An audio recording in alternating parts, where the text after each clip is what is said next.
जय सिया राम। जय श्री राम। हमारा जीवन किस प्रकार से मंगलमय हो, इसके लिए हर व्यक्ति को प्रयासरत रहना चाहिए और जीवन को सुखमय बनाने के कई उपाय, कई तरीके हैं। इस विषय पे आज हम बात करेंगे और आपके सामने उपस्थित हैं ज्योतिषाचार्य तरुण कपूर जी। और तरुण कपूर जी आज आपको कुछ जीवन के अनुभव को लेकर के बातें करेंगे और ख़ास करके जब ये लोगों से मिलते हैं, कुछ इस तरह की समस्याएं सामने आती हैं इनके, ये देखते हैं कि किस तरह की परेशानियां लोगों के जीवन में हैं, उसी के आधार पे कुछ विशेष बातें आज आपको ये बताने जा रहे हैं कि आपके जीवन में किसी भी प्रकार की समस्या हो, खास करके गृह क्लेश हो, कुछ इससे जुड़े हुए अन्य प्रश्न हो जो कि आपको परेशान करते हों, सबका उपाय आज आपको विस्तार से बताएंगे। स्वागत है आपका।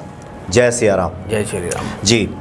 आज तो आपने चर्चा क्रम बताया कि कई बार आप बहुत से लोगों से जब बातें करते हैं, ऐसी सी समस्याएं इस कलयुग में देखने को मिलती हैं, सुनने को मिलती हैं कि हृदय काफ़ी भारी हो जाता है। बिल्कुल। क्या खास बता रहे हैं आज?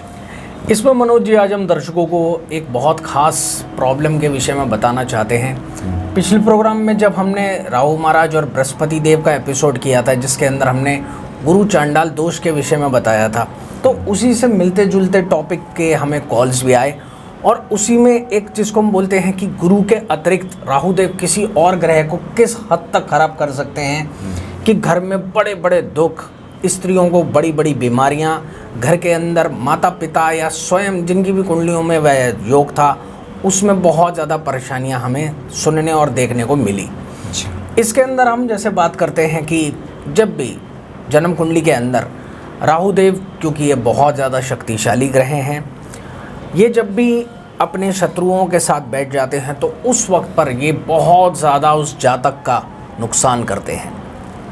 हमने हमेशा ही बात की, जब भी ये सूर्य, चंद्रमा या बृहस्पति देव वगैरह के साथ बैठेंगे तो उनके लिए बहुत ज़्यादा प्रॉब्लम्स हो जाती हैं।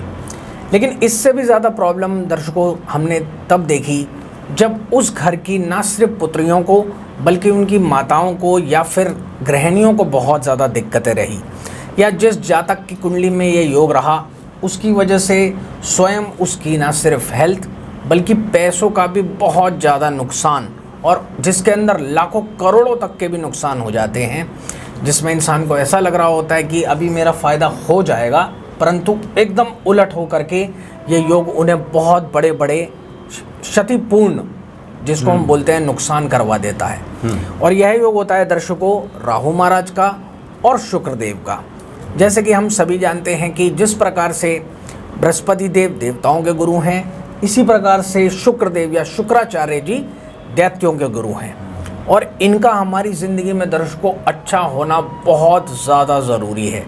सबसे पहले शुक्रदेव के जैसे हम आपको आज बात बताते हैं, हमारे शरीर के अंदर की स्फूर्ति, बीमारियों से लड़ने की शक्ति, हम कितने तरोताज़ा नज़र आते हैं ना सिर्फ अंदर से परंतु बाहर से भी, इसके लिए शुक्राचार्य जी का अच्छा होना बहुत ज़्यादा ज़रूरी है।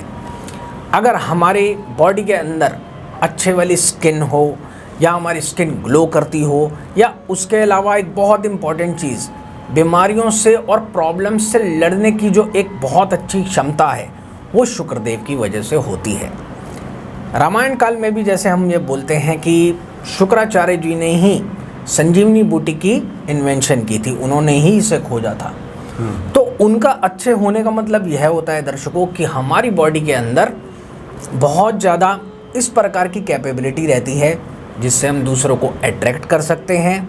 ज़िंदगी में जो भी बड़ी से बड़ी चीज़ पाना चाहें उसे हम पा सकते हैं। ये एक शुक्रदेव की बहुत ही अति उत्तम चीज़ है। परंतु जब भी ये अपने परम शत्रु राहुदेव के साथ आ जाते हैं तो घर की लक्ष्मी, चाहे वो धर्मपत्नी हो या जो आपका अपना पैसा है जो आपने जमा किया हुआ है या आपको पूर्वजों से मिला है, इसमें बहुत बड़े बड़े नुकसान हो जाते हैं। दर्शकों, जिन भी जातकों को कभी भी ये पता नहीं चल पाता कि उनके शरीर में हर वक्त थकान, आलस्य, बार बार बीमार पड़ जाना, बार बार डॉक्टरों के पास जाना, इसके अतिरिक्त बीमारी डायग्नोस ना हो पाना, उसके अलावा जो बहुत बड़ी प्रॉब्लम जो मैंने इसके अंदर लोगों से सुनी और मैं बहुत सालों से इसको डिस्कस कर रहा हूँ, दवाई का बिल्कुल भी असर ना कर पाना, जिसकी वजह से डॉक्टर्स भी आपकी डोजेज तो बढ़ाते रहते हैं, परंतु उसका आपके शरीर पर कोई फर्क नहीं पड़ता। और यह योग होता है राहु महाराज का और शुक्राचार्य जी का। जैसे हम हमेशा ही सब दर्शकों को बता चुके हैं, खास तौर पे इसके अंदर दर्शकों, यह योग पहले से लेके 12वें घर तक कैसे कैसे बुरे दुष्प्रभाव डालता है, हम आपको बहुत जल्दी ये बता देते हैं। इसके अंदर जैसे देखिए, हमने आपको हमेशा ही बताया है कि राहु देव के परम शत्रुओं में सबसे पहले हम सूर्य नारायण को देखते हैं। तो अगर दर्शकों सूर्य के घर में अर्थात पहले घर में और 5वें घर में, इन दोनों ही घरों में मनोज जी अगर यह योग बन जाता है तो सूर्य जहाँ पर भी बैठा हो उसे ग्रहण लग जाता है। और सूर्य के राहु महाराज भी शत्रु और शुक्राचार्य भी शत्रु, तो ये बहुत बुरा पितृदोष बना देता है। इसके अंदर दर्शकों जो हम उपाय करते हैं, एक बहुत ही महा उपाय है, उसे हम आपको अंत में बताएंगे। तो अगर मान लीजिए ये पहले घर में है राहुदेव और शुक्रदेव का मेल, तो दर्शकों सबसे पहले ये आपके शरीर पर आघात करेगा, क्योंकि सूर्य नारायण हमारा पूरा शरीर है। सर के यूँ सोच लीजिए, बाल से लेकर बिल्कुल पैर की टिप तक आपका शरीर पूर्ण रूप से बीमार रहेगा, आलस्य से त्रस्त रहेगा। आप अपना इंप्रेशन दर्शकों दूसरों पर जमा ही नहीं पाएंगे। ये इसकी सबसे ज़्यादा बुरी चीज़ है। अब हम बात करते हैं जैसे दूसरे घर में, तो दूसरा घर हमारा कुटुंब है, हमारा परिवार है। इसके अलावा ये हमारा धन स्थान भी है। जिन लोगों को बड़ा बड़ा धन भी धीरे धीरे मनोज जी खराब होता चला जाता है, घर की ज़रूरतों के नाम पर यह धन ऐसे ही व्यय होता रहता है, उनकी जन्म कुंडलियों के अंदर ही ये राहु महाराज का और शुक्रदेव का दूसरे घर का योग होता है। इसको हम स्त्री ऋण भी मानते हैं। अच्छा। क्योंकि यहाँ पर आपकी स्त्री बहुत ज़्यादा बीमार रहती है। इसकी एक बहुत बड़ी इंडिकेशन यह भी रहती है, जैसे हम बात भी कर रहे थे, जब भी दर्शकों राहु देव इस प्रकार से खराब होते हैं तो हमारी बॉडी के अंदर एनर्जी नाम की कोई चीज़ नहीं होती, हम बहुत ज़्यादा नेगेटिव होते हैं। काफ़ी लोग जो बहुत इस चीज़ में भी परहेज़ करते हैं कि हाँ हम बार बार नहाएंगे ही नहीं, कुछ दिनों बाद नहा लेंगे, और बहुत सारे ऐसे लोग हैं हमारे पास जो इसी योग से त्रस्त हैं मनोज जी। उसमें बार बार यही होता है दर्शकों कि लोग अपना बहुत ज़्यादा वेलबींग का ध्यान नहीं रखते। सबसे ज़्यादा ख़राब चीज़ इसमें यह आती है, जो जैसे हमने आपको धन के अलावा बताया, दूसरा अगर जैसे हमारा परिवार भी है, तो बहुत सारे लोग जो आज की डेट में अपने परिवारों से अलग हो चुके हैं, जॉइंट फैमिलीज़ को छोड़ छोड़ के न्यूट्रल फैमिलीज़ में जा चुके हैं, और उसके बावजूद भी उनकी समृद्धि बिल्कुल ख़त्म हो गई है। जब वो परिवार से निकले तो बहुत सारा धन लेकर के निकले और कुछ भी नहीं छोड़ा माता पिता के पास, परंतु अलग होने के बावजूद भी सुख नाम की कोई चीज़ नहीं, क्योंकि ये बहुत बुरा योग उनकी जन्म कुंडली में विराजमान था। इसी प्रकार से देखिए दर्शकों, ये जब ये योग जो है तीसरे घर में पहुंचता है, तो इसके अंदर ये चूँकि हमारे घर के छोटे भाई बहनों का घर है, तो हमारी वजह से हमारे छोटे भाई बहनों को भी बहुत कष्ट रहते हैं। छोटे भाई बहनों से बनती भी बिल्कुल भी नहीं है। और बाद में मेरे पास बहुत लोग इस प्रकार के भी आए कि बहुत सारी हमारी बेटियों ने और बहनों ने मुझे यही बताया कि आज हालात वो हैं क्योंकि तीसरा घर प्रॉपर मंगल का है, भाइयों का है, बहनों का है, बुध देव का भी घर है ये। तो इस प्रकार के हालात हैं कि दर्शकों राखी और टीके जैसे पवित्र त्योहारों पे भी ये भाई बहन एक साथ नहीं हो पाते।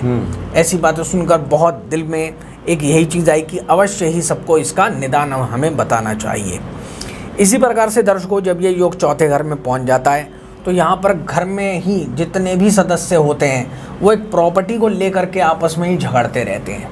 वाहनों के बहुत ज़्यादा नुकसान रहते हैं, कुछ लोगों के वाहन बार बार ख़राब होते रहते हैं।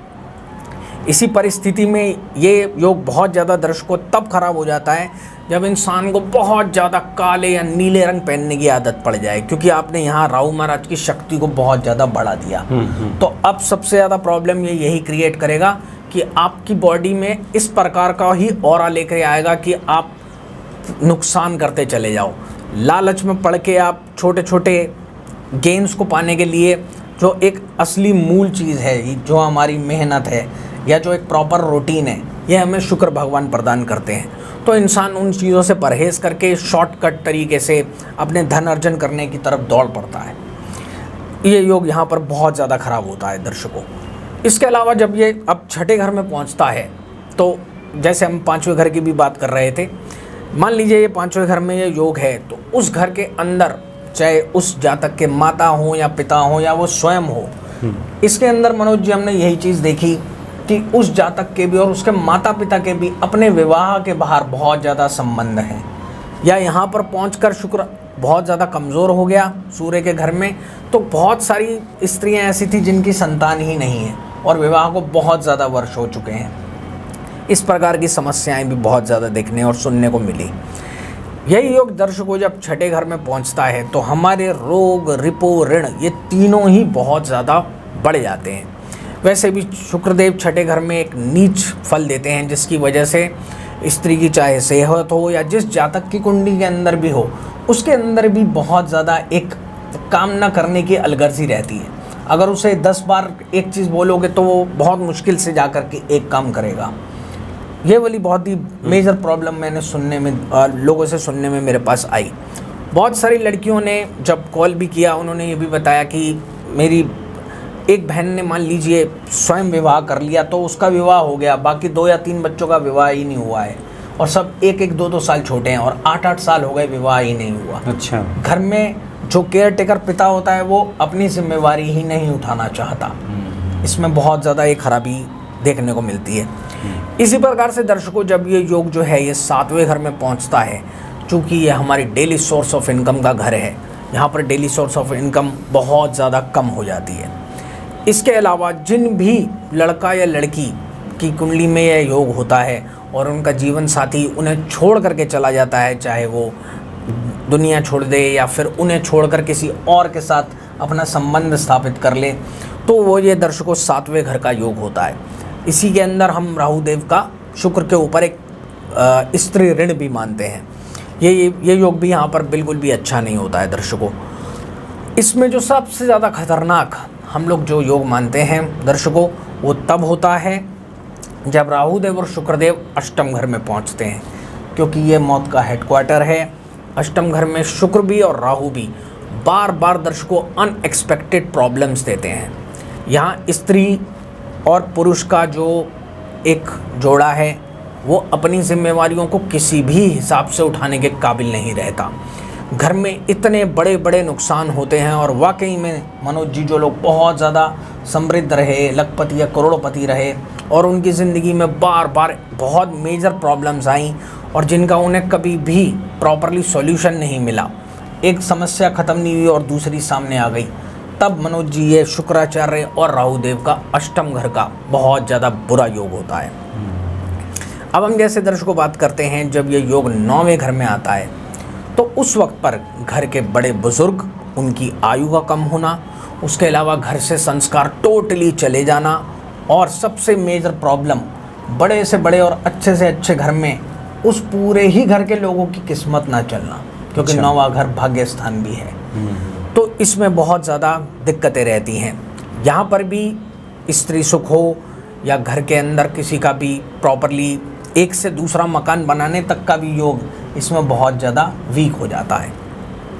अब हम बात करते हैं दर्शकों, जैसे ये योग अगले घर यानी दशम घर में पहुंचता है तो मैं दशम और 11वें घर की एक बहुत स्पेशलिटी बता देता हूं। जो जन्म कुंडली का 10वां और 11वां घर है दर्शकों, वो शनि महाराज का है। इन दोनों घरों में इसके इतने ज़्यादा बुरे फल नहीं होते अगर उस वक्त पर हम किसी भी तरीके से उपायों द्वारा शनि देव को अच्छा कर लें या राहु देव अपनी प्रिय राशियों में बैठे हों। जैसे कि हमने पिछले प्रोग्रामों में भी बताया है, राहु देव तीसरी राशि यानी जमनाई या मिथुन राशि में उच्च का फल देते हैं और कन्या राशि में भी। हालांकि कन्या राशि में शुक्रदेव नीच के हो जाते हैं, परंतु ये शनिदेव का घर हो और यहाँ तीसरी या छठी राशि हो और उसके अलावा शनिदेव की ही कुंभ राशि या मकर राशि हो, तो इन दोनों ही घरों में इस योग को बहुत अच्छा करके इन सब प्रॉब्लम से आप काफ़ी हद तक रिलीफ पा सकते हैं। इसका बहुत ज़्यादा बुरा योग जैसे हम अगले घर में बात करते हैं, जब भी ये राहु देव और शुक्रदेव 12वें घर में पहुंचते हैं, क्योंकि दर्शकों ये खर्चों का घर है, ये हमारा दुनिया से जाने का भी स्थान है क्योंकि इसको मृत्यु स्थान कहा गया है। यहाँ पर अगर दर्शकों ये योग पहुँच जाता है तो बहुत बड़ी प्रॉब्लम्स रहती हैं कि यहाँ पर भी जीवन साथी से अलगाव की स्थिति सदा ही बनी रहती है।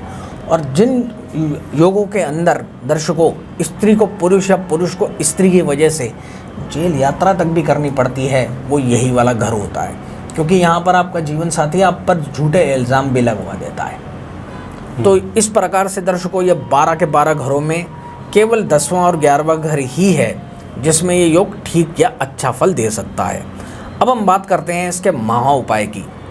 हमने हमेशा से ही दर्शकों आपको बताया है कि ज़िंदगी में हमें हनुमान जी की पूजा जिस प्रकार से हमेशा ही करते रहने चाहिए, क्योंकि उन्हीं के पास यह क्षमता है कि वे हमारे दुखों को काट सकें, क्योंकि मंगल या हनुमान जी का काम ही हमारे इन परेशानियों दुखों से हमें अलगाव देने का है। तो इसलिए उनको पूजा अवश्य करनी चाहिए। हम इस प्रोग्राम में ये भी बोलना चाहते हैं, बहुत सारी हमारी बहनें और माताएं कॉल करती हैं, हमेशा यही पूछती हैं कि हनुमान जी की पूजा हमें करनी चाहिए या नहीं। तो दर्शकों मैं आपसे सबसे यही एक इल्तिजा करना चाहता हूँ कि आप प्लीज़ हनुमान जी की पूजा सब के सब पूरा सपरिवार अवश्य कीजिए, क्योंकि मुसीबतों से दुखों से हम सबको ही बच के रहना चाहिए। और हनुमान जी से बढ़िया पूजा आप इस चीज़ के लिए, अगर आप जो भी अपना इष्ट मानते हैं आप उनकी पूजा अवश्य कीजिए, परंतु ये मत सोचने की ज़रूरत नहीं है कि किसी स्त्री को हनुमान जी की पूजा करनी चाहिए या नहीं। आपको ये पूजा अवश्य करनी चाहिए और आप इस पूजा को मंगलवार या किसी भी दिन जो भी आपको अच्छा सूट करे उस दिन आपको ये पूजा अवश्य करनी चाहिए। अब जैसे हम बात करते हैं इसके उपाय की, तो उपाय में दर्शकों हम इसके अंदर एक हरा नारियल की हमेशा चर्चा करते हैं और आपको ये हरा नारियल बाज़ार से लेना है, इसे ऊपर से कटवा लीजिए और अब इसमें छोटी सी जो स्ट्रॉ होती है वो डाल दीजिए। इसे चाहे सोमवार के दिन या बुधवार के दिन या शुक्रवार के दिन आप हनुमान जी के समक्ष रखते चले जाइए। मान लीजिए किसी की कुंडली में ये जो योग है जिस घर में होता है आपको ये उतने ही सप्ताह करना है। मान लीजिए 7वें घर में है तो आप तब शुक्रवार का दिन चूज़ कर लीजिए। आप हमसे कॉल करके भी वो दिन पूछ सकते हैं। आप ये एक एक नारियल जो है हनुमान जी के समक्ष उस पर्टिकुलर डे पे रखते रहिए। कुंडली के जिस खाने में भी यह है, ज़्यादा से ज़्यादा 12 हफ्ते के अंदर आपको आपकी ज़िंदगी बहुत ज़्यादा अच्छे वे में चेंज होती हुई नज़र आएगी। इसका दर्शकों मुख्य कारण यह रहता है कि नारियल जो है एक बिल्कुल प्योर फल है और इसकी वजह से ही ये हर भगवान का पसंदीदा पेय है। पेय अर्थात पीने की कोई भी वस्तु। तो अगर ये पवित्र जल हम भगवान को अर्पित करते रहते हैं और मंदिर के प्रांगण में कोई भी ब्राह्मण इसको चाहे स्वयं पिए या भगवान को भोग लगाए, आप कुछ ही हफ्तों में देखेंगे, ज़्यादा से ज़्यादा 2 से 3 सप्ताह बाद ही आपको अपने अंदर एक बहुत अच्छी एनर्जी की अनुभूति होगी। इसमें मैं एक बहुत अच्छी चीज़ ऐड कर देता हूँ दर्शकों। आप जब भी अपने ज़िंदगी में या अपनी कुंडली में ये देखना चाहें कि आपका राहु महाराज अच्छा है या नहीं, तो दर्शकों आप थोड़ी सी अदरक ले करके उसे या तो पीस करके या फिर चाय में बूंदों के रूप में पी करके देखिए। अगर वो अदरक आपके पेट में मरोड़ कर रही है या किसी भी प्रकार से आपके पेट में तकलीफ़ हो रही है, हालांकि अदरक बहुत अच्छा इलाज है पेट दर्द के इलाज का, लेकिन बहुत सारे लोग इससे मनोज जी एलर्जिक रहते हैं। तो जिनका भी दर्शकों राहु महाराज खराब होता है वह ये अदरक नहीं खा पाते हैं। उस स्थिति में बुधवार के बुधवार आप अदरक को हनुमान जी के समक्ष रखिए और उनसे यही प्रार्थना कीजिए कि आपके राहु महाराज जैसे जो भी हमने स्थान बताए हैं उसके अंदर बैठे हुए हैं तो वो आपको बहुत ज़्यादा एक अनुकूल फल दें। आप कुछ ही हफ्तों में देखेंगे दर्शकों आपके राहुदेव बहुत ज़्यादा अच्छे हो जाएंगे। इस योग में मैं अंत में एक चीज़ ऐड कर देता हूँ, जिनके भी शुक्रदेव दर्शकों या तो नीच राशि में हों जो कि छठी राशि या कन्या या वर्गो राशि होती है, या अस्त हो या वक्री हों, उनको खास तौर पे बहुत ज़्यादा ध्यान रखना चाहिए कि वो कृपया करके बहुत ज़्यादा डार्क नीले या काले वस्त्र ना पहने, अपितु सिर्फ वाइट, ऑफ वाइट या क्रीम या येलो कलर पहने, तो उनका ये योग बहुत ज़्यादा नुकसान नहीं करेगा। अच्छा, तो आपने उपाय में क्या बताया कि कितना दिन ये नारियल? देखिए जैसे हमने ये बताया कि जिस घर में ये राहुदेव और शुक्रदेव बैठे हैं उतने सप्ताह ये आपको करना है। अच्छा, और इसमें आप मंडे, वेडनेसडे या फ्राइडे का दिन चुन सकते हैं। मतलब सबके लिए अलग अलग है? हाँ जी, क्योंकि ये जिस घर और जिस राशि में बैठा होगा या जिस नक्षत्र में बैठा होगा दर्शकों, उसी के हिसाब से हम आपको ये उपाय बताएंगे। अच्छा, तो ये भगवान हनुमान जी को नारियल अर्पित करें तो इससे कल्याण होगा। हाँ, और देखिए जो भी आपके बड़े बड़े नुकसान हैं, घर में स्त्रियों की सेहत ठीक नहीं रहती, घर में आपस में सदस्यों की बनती नहीं है, चाहे देखिए मैं एक ही चीज़ बोलता हूँ दर्शकों, चाहे हम न्यूट्रल फैमिलीज़ में रहें, परंतु होली, दिवाली, रक्षाबंधन, टीका और भी जन्माष्टमी, इसके अलावा जो हमारे हनुमान जयंती या बहुत सारे अलग अलग त्यौहार हैं, अभी गणपति जी का भी त्यौहार आने वाला है, माता के भी नवरात्रे होते हैं, कम से कम इसमें हम अपने बंधु बांधवों, माता पिता के साथ एक हों तो हमारे पूर्वज भी ऊपर से हमें आशीर्वाद देते हैं और वो भी हम पर प्रसन्न होते हैं। जी हाँ बिल्कुल। तो इस तरह की परेशानियाँ अगर आपके जीवन में हो और आपने राहु आपका ठीक है कि नहीं, आपने बताया कि अदरक से आप बिल्कुल उसकी जांच कर लीजिए, उसको टेस्ट करके देखिए और हमें अवश्य बताइएगा कि आपको कैसा महसूस हुआ। ये आपका अनुभव है? जी हाँ, हमने खुद भी अपने राहु महाराज और जो भी ग्रह हैं इन्हीं छोटे छोटे उपचारों से दर्शकों ठीक किए हैं। अच्छा जी। और हमें उम्मीद है आप सबको भी इससे बहुत ज़्यादा आराम मिलेगा। जी हाँ जी हाँ, बहुत अच्छी आपने जानकारी दी और इन जानकारियों का निश्चित तौर पे भक्त लाभ उठाएंगे। बहुत बहुत धन्यवाद आपका। जय सिया राम। जय श्री राम।